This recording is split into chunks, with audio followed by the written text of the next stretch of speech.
it's not a guarantee. So with Auburn right now, within their schedule and within what they face, you're going to call me a 10 for a hat where I do not care. You can put it on me. You can call me a sunshine pumper.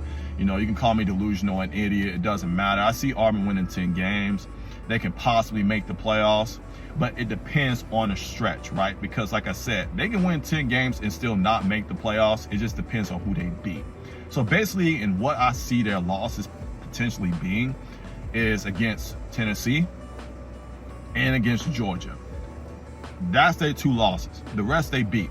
Now, I can also see a variation where they lose to like Florida, you know, instead of Tennessee.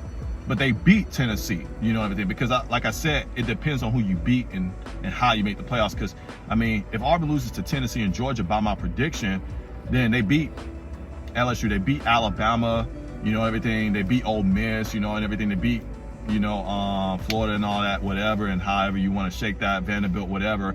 But if those teams really aren't that good, you know, whatever, unless Auburn is just straight dominant, then they make it. But if not, Auburn doesn't make it. So basically, like I said, it depends on where LSU is at by the time Auburn plays them in Ole Miss, you know, and everything, and where they're ranked.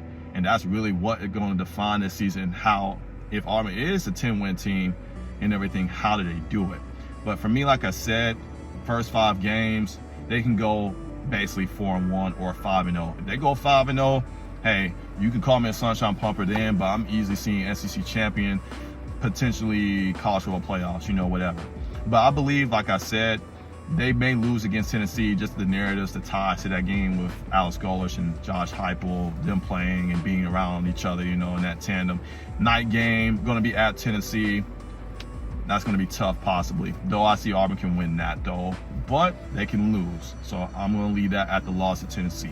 In a 7-game stretch after the bye, when they play Georgia, LSU, at Ole Miss, they're playing Arkansas, Mississippi State, and then at Alabama to finish it off in the Iron Bowl, I can easily see it just a loss against Georgia. And then after that, Auburn finds themselves in that game as far as their identity and how they can go about this. And then they win out.